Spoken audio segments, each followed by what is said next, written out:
Hey everybody, welcome to RAMcast, Ram Chat, Board Table Talk, all of the names and all of the shows. We're combining everything into one. We have with us today our School Board President, Colleen Zasowski, our School Board Vice President and first timer on the show, Christina Melton, and our new Acting Superintendent, which we'll get to in a few minutes, Mr. Bob Rizzo. Hey everybody, how are you? Great. Good morning, how are you? Christina, welcome to the show. You're over here for me. It's every time. Who knows? At some point, I'll figure out how Zoom works and I'll be able to point correctly to the right people. But welcome to the show for the first time. Thank you. It's great to be here this morning. Fairly new to your seat at as a vice president to the board, but not new to the board in general. You've been with us for a couple of years. Yes. So this is my fourth year on the board. I've, been engaged with board activities for probably the last 16 years, attending meetings, committee meetings, etc. So been really engaged and involved in Springford and in the community and what's happening within the district. Currently, I sit on the Montgomery County School Director Legislative Committee, vice chair there. So also on a few committees within our district as well. So really have had a great 3 years and looking forward to a productive fourth year. Absolutely. Well, speaking of productive fourth year, we had some big pieces coming out of our school board meetings this month. So let's start off by talking about what was approved at our last meeting, the professional agreement with our teaching staff. Yeah, so the Personnel Committee worked very hard with the administration, with Mrs. Least and Mr. Fink, and most importantly with SFEA and the representatives from there to really have a very productive, collaborative effort to put together this agreement. And we came to terms, and we're rebuilding trust in the community. We're rebuilding trust with our cohorts and looking to move forward. It's in place for the next 3 years. It's a non-issue now. It's off the table. So we're really very happy that we were able to come to terms, and we did it so well. We all worked together so well. Mr. DeBello was the chair for our personnel committee, and he has much experience with us and led us in the right direction. Zach Laurie too was the representative for SFEA who headed their group, and we just worked together very well to get this done. I think everybody's happy on all sides, and we look forward to moving on and continuing to go forward. Springford's, I say, in a fairly good place right now, and we're looking to continue to march forward with that.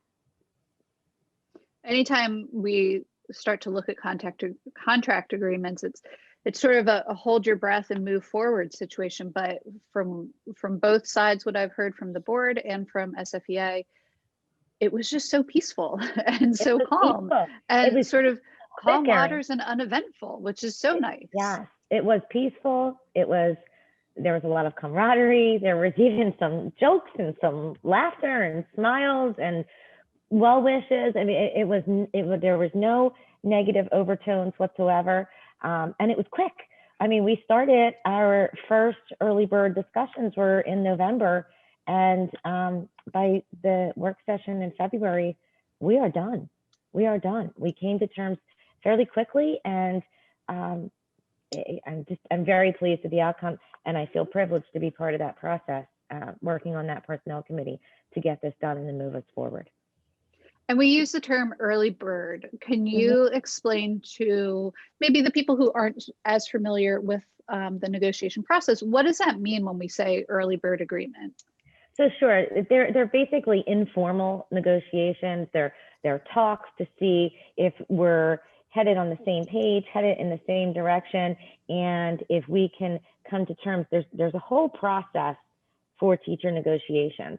And if we can do that in the early stages, in early bird, then we don't have to go through that because we were able to come to an agreement that was executed prior to having to go down that path with attorney involvement and all of that. I mean, there was some, solicitor review, what have you, but generally we sat down at the table, we talked about what they wanted, we talked about what we could do, and we came to terms on that in a very positive way, building the relationship between the board, the administration, and SFEA, and all working in tandem to get this done well ahead of schedule without having to have a series of meetings. We were able to do it in such a way that I believe they felt respected and heard, and we were able to let them know this is where we are, this is what we can do, and this is what we're willing to do. So it worked very well, and we're all very, I think we're all very pleased on all sides from all comments that I have heard, read, what have you. It was a positive experience, and no negativity at all, just really good stuff. So grateful for that. That's always good to hear. Thank you. Thank the board. Thank SFEA for all of the work that went into it. It really is something to be quite proud of. It actually was, you know, sitting on the outside as a board member, but, you know, not in the committee. It really was wonderful to see. Certainly showed, you know, a commitment to working together between administration, the board, and SFEA, which, you know, the partnership is has been wonderful and continues to be strong, and I think it just continues to show, you know, the commitment as a whole of moving forward and continuing to work to provide the best education for our students. So I think it's just been, you know, it was a wonderful testament to everybody who was involved. And honestly, Erin, too, I'll say this. I mean, you know, we all know this global pandemic is here. I mean, the teachers, the union, they've all been affected by this, like we've been affected by this. And for us to be able to sit down and work together so well to get this next piece done, I think it does speak volumes of our efforts to work in collaboration. Absolutely. So that was a really big piece that came out of our work session meeting. And we've had to finagle a little bit around as we've changed the structure of the timing of the meetings. So to have the agreement come out of work session is a big piece. Most of our other updates came out of last night's meeting, Monday night's meeting. So we had an update from Chief Boyer, our coordinator of safety, security, and emergency preparedness, about antigen testing for our employees. And Mr. Rizzo, can you talk a little bit about that? Sure. Antigen testing, also referred to as rapid testing, it's really an opportunity for us to provide quick access to regular testing for our staff, for people who want to have the assurance that when they come to school, they're coming to school healthy. It is for asymptomatic people. So as a, you know, a schedule could be every Monday morning, you know, Bob Rizzo goes to Limerick Elementary and they're there for 15, I'm there for 15 minutes. I get a quick test. And then I head on my way once I get that 15-minute or 20-minute email saying that you're all clear. So our idea behind it was just creating some comfort for our teachers.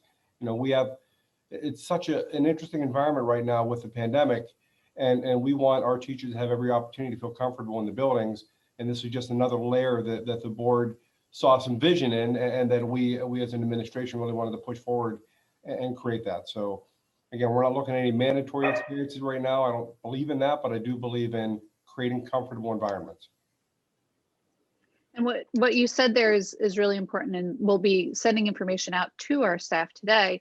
This is for asymptomatic people. So we're still following the checklist and the flow chart. If you're not feeling well, if you have any of the symptoms of COVID-19, stay home, don't come in. This is for asymptomatic individuals. And as we start to see more people become vaccinated, we're also learning that it's important for them to be tested as well, because they're just not sure yet if they can transmit COVID-19 while still being vaccinated.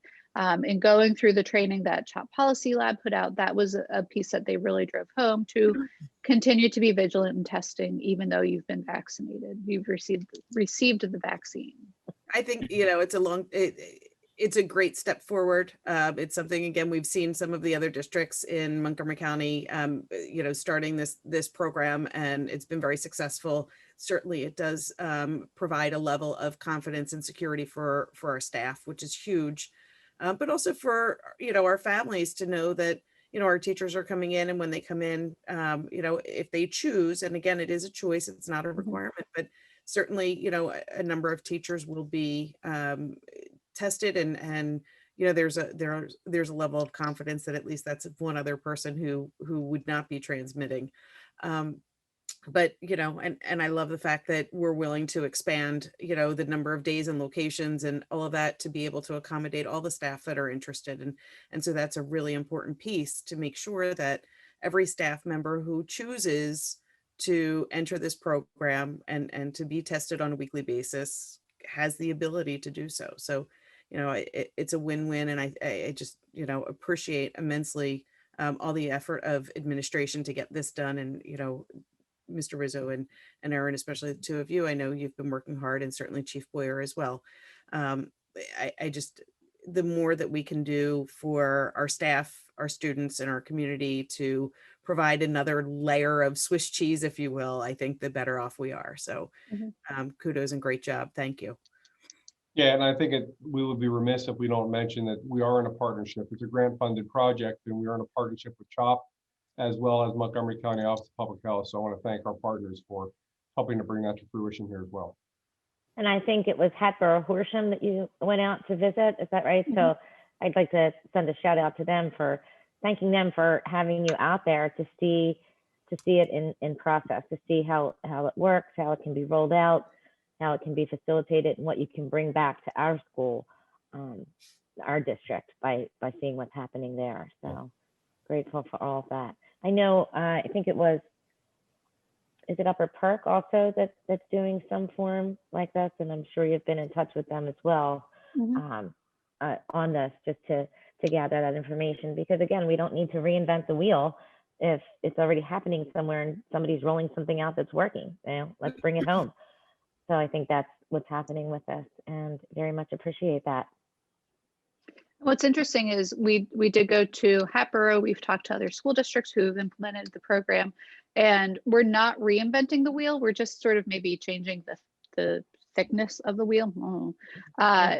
Chief Boyer is taking the program and really making it more of a mobile program. So right now we're starting at Limerick.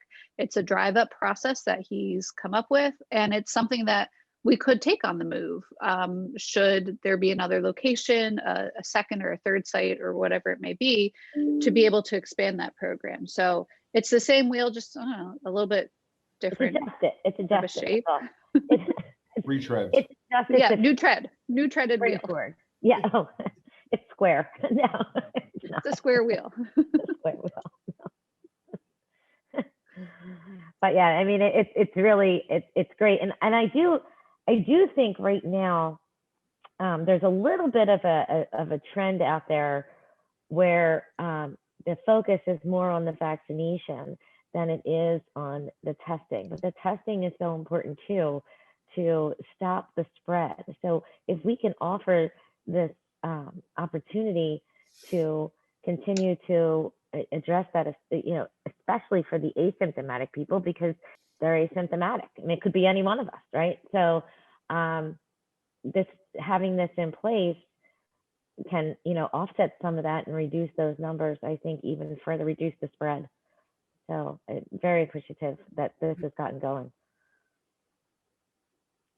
Also, from Monday night's meeting, we had a presentation from Alex Cifelli, our high school theater director. We usually have a presentation from him every year around this time, February, March, as he brings dozens and dozens and sometimes hundreds of students into the cafeteria to give a preview of what the spring musical will be. Last night it was just him. And he has a really interesting take in how he will be presenting the spring musical Guys and Dolls Jr. Next week-ish. What's nice about what he's doing, it'll be virtual. So as we've had a few snow days push some production dates back, he might be able to have some wiggle room with when the actual date will be. But I think right now, Mr. Rizzo, the 5th and 6th Yeah, or the last 6th last and night 7th? he said the 5th and the 6th, then he said 7 Okay. o'clock, 1 o'clock, and 7 o'clock. So I'm assuming it's 7 o'clock on Friday and 1 o'clock and 7 on Saturday. Mhm. Okay. So, yeah. So a home version of Guys and Dolls Jr.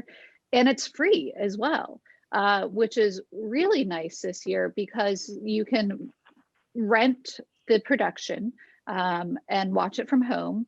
It's my understanding that there will be multiple casts with each production. So Mhm. you could watch all 3. If you have a family member in the 1 o'clock on Saturday, you can watch just that one. But it's a really neat way that he's rolling this program out this year. Really creative. And he even said it's more, I don't want to say a film festival, but he did say it's more like a film than it is the actual seeing the actual play. And I will say that I really missed seeing the kids last night and hearing from them, you know, especially like last year with the tap numbers and the noise they made in that cafeteria. I just loved it. But you know, in this time of craziness, the creativity that's flowing out of that department and out of under his directorship is amazing. And again, I have no idea how or if the other districts are doing this, but I'm so grateful that we have people like Mr. Cifelli that are able to pull this off and still gift the community with this production, and also give so many students the opportunity to continue to grow their roles in that. It's going to be important for their futures too, to have this experience. So really grateful for the creativity. And again, it's just another way that our staff and our students are working around COVID. You can see COVID and you can say, no, and can, or you can see it and say, okay, how do we, I don't want to say embrace it, but how do we resolve this challenge? What can we do differently to still push spring forward in the right direction? Mm-hmm.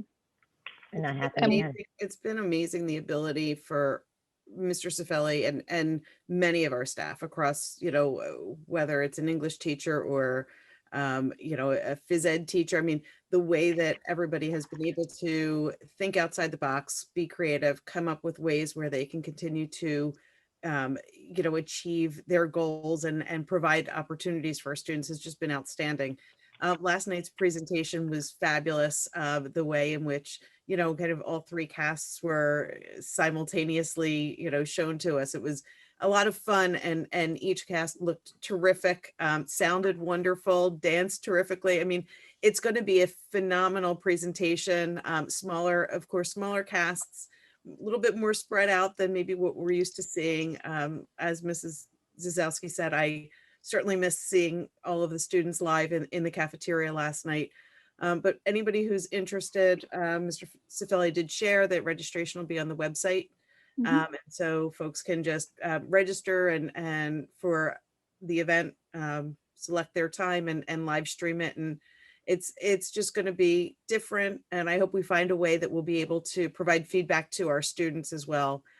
Certainly it's going to be a challenge for them to do their final presentations without a full audience. So hopefully we'll find a way to be able to provide some feedback and some big time applause for them. So great job by Mr. Cifelli and all of the students and staff and support there.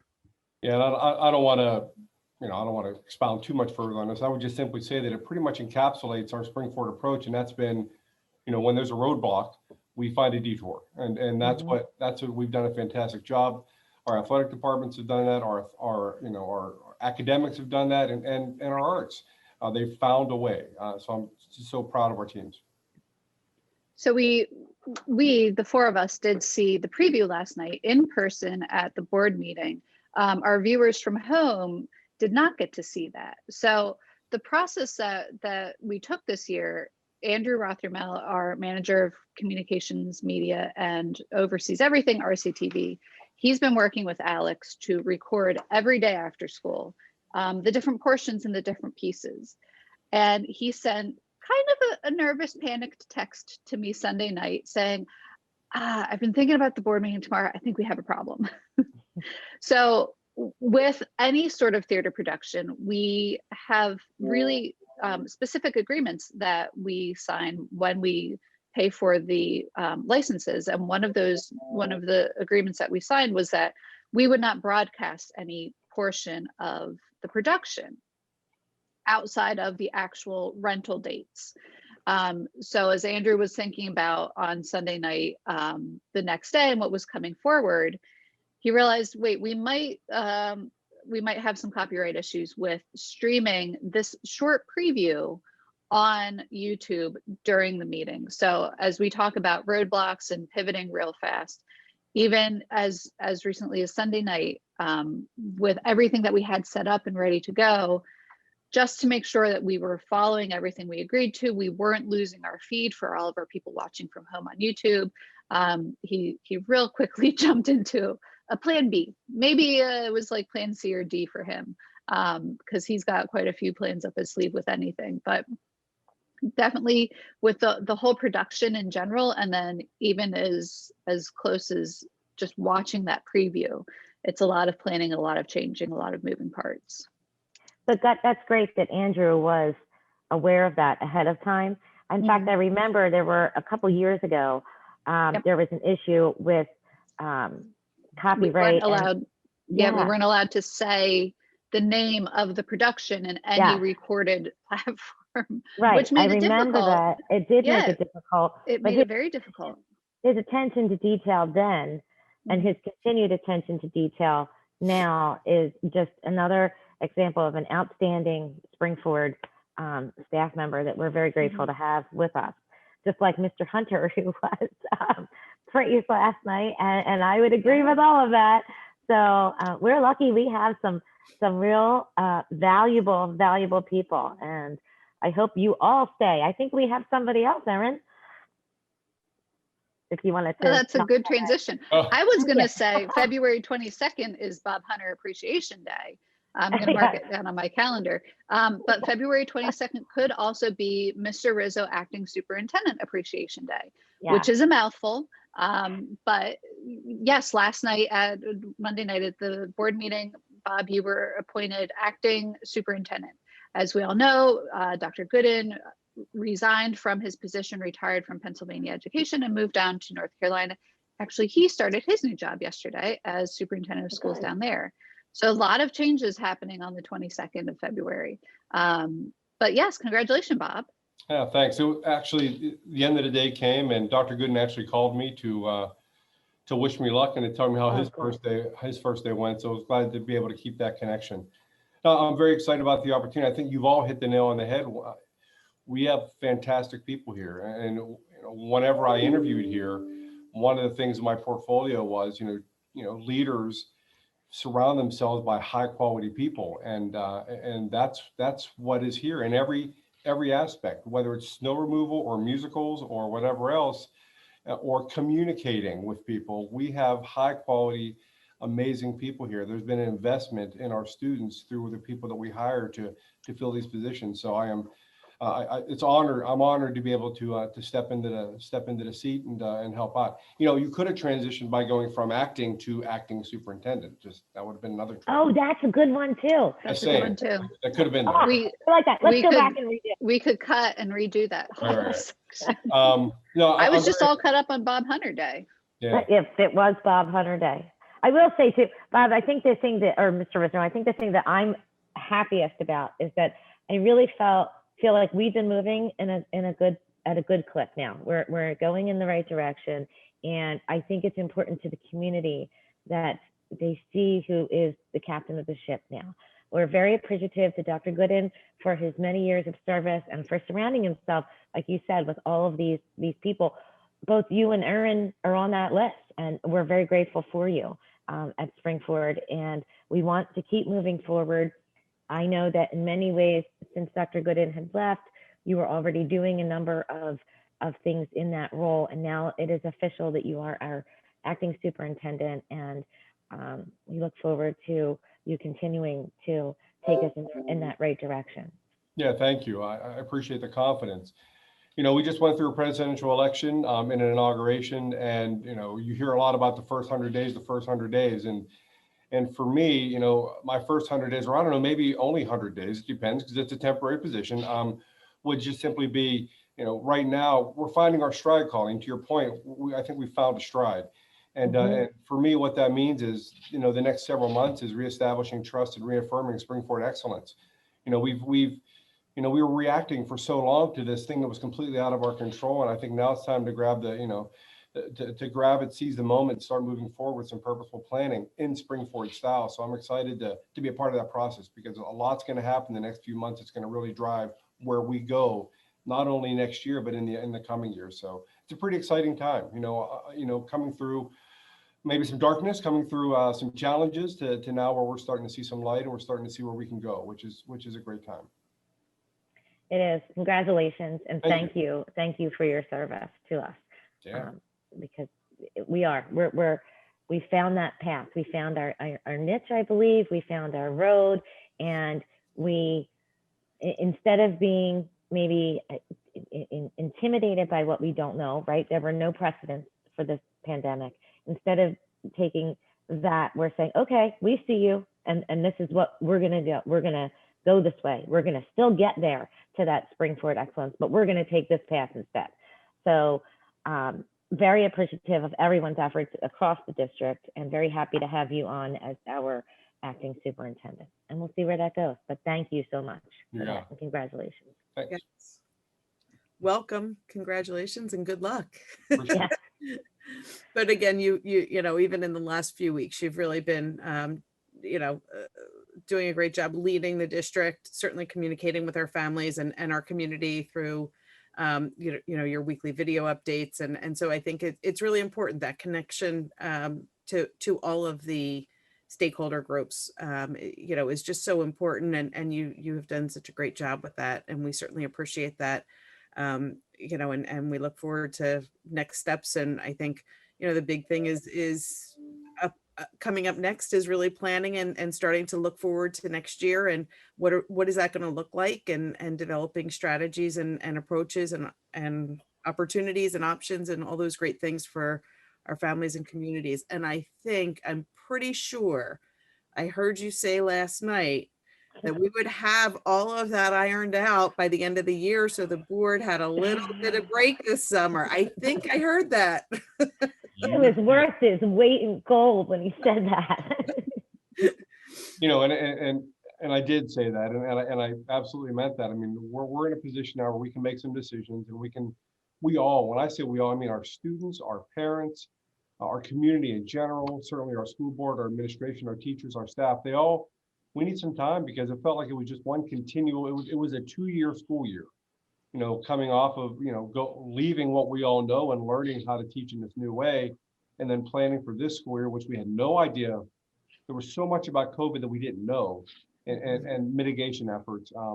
So yeah, so we're in a much better place right now to move forward, and you know, getting that all done before June, so that we have some time in June and July to breathe and then just, you know, recover and recharge, I think is going to be critical. Absolutely. I'm 100% in for that. 100%. Christina, your first time on the show, we're going to start with you. We're going to do our random questions. Okay. 2 for each of you, technically 3. That's fine. 3 for each of you. First question, name one thing you can't live without. Coffee. Yes, I do have my giant coffee with me right now. Second question, who inspires you? My mother. And your third question, what's your favorite thing to watch on RCTV? I think live sports. We're a big sports family, love watching. We have been able to successfully cover way more live sports this year than any other year. Another positive to come out of COVID. The setup that Andrew has done with Mickey McDaniel and the programs that we have in place, even if it's not Andrew and our students covering it live, we're still able to live stream the event itself. So that's a COVID positive, if you will. Yes. Colleen, I'm coming to you next. What is your biggest pet peeve?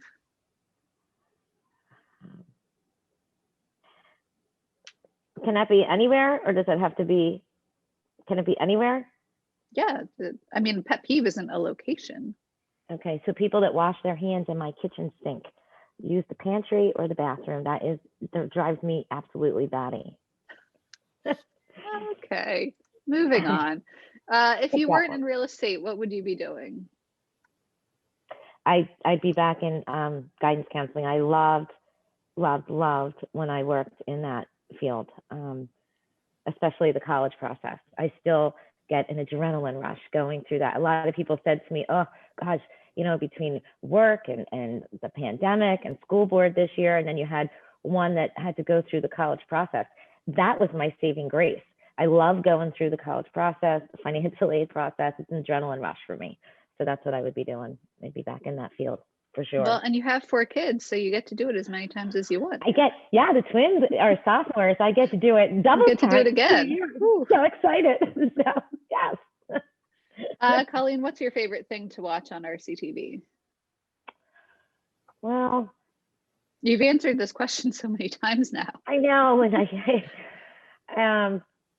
I'm going to say not the board meetings, so I won't say that. I like the live events too, because it's showing you what's happening in real time, and I like to see that. And what was it? Wide World of Sports, when they would say what was the saying? Something about victory and the agony of defeat. Do you remember that saying on that? I'm dating myself. Bob, help me out. Christina. Do you remember the saying? Anyway. The victory and the agony of defeat. Yeah. Yeah. But there's something about seeing the kids in live time and seeing their faces and their joys and their winnings. I mean, there's something really wholesome and good about that.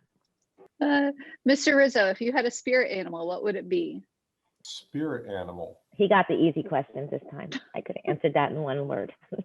Spirit you already have. I've given you this question before. Oh, you have. Okay. Yeah. Wow. Yeah. Easy, Bob. Come on. Never thought of myself as what spirit animal would I be? A wolf. I don't know.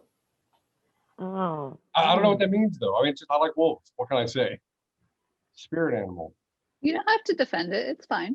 Can I say what I think it would be? For Bob? I need to hear that. Yeah. Do you want to hear what I think? Do you want to hear what I think, Bob?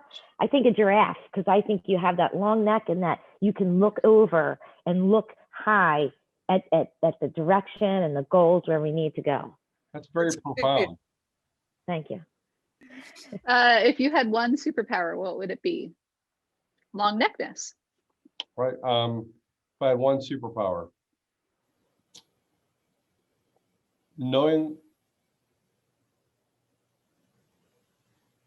I guess knowing what the impact of my actions would be before I do them. Mm. I think we could all benefit from that superpower. You could share. Absolutely. And Bob, last question. What's your favorite thing to watch on RCTV? So it's kind of a cop-out answer, but all of it. I like the accessibility. I like, on Saturday, whenever the girls had their playoff game, I stopped by and I saw the JV girls play, but I had to get back because I had some things happening in my house. So I was able to turn it on and tune in and watch the game. And so I just like the ease of being able to stay connected, even though I'm not there in person, to know what happened and see some things happen. So I just like the ease of access. Colleen, I'm not answering any random questions because I'm hosting, but I will let you know I will be in the hot seat this week. I'm going to be on Staff Connection with Bill Culp. So it will be my turn to be squirmish and uncomfortable for a good 15 minutes. Yay. Do we get to see that on RCTV? It's on RCTV. Yep. That's a show that Bill Culp started a few years ago. He interviews all sorts of different staff members and gets, just to know everybody a little bit better. So it's finally my time. I'll be watching that, and I will be saying that that's my favorite show on RCTV next time you ask me that question. So check that box. Yep. Well, thank you all for being on. This was a great recap from our board meetings this month, and we will see you next month. All right, sounds Thanks. good. Thank you. Thank Take care. you.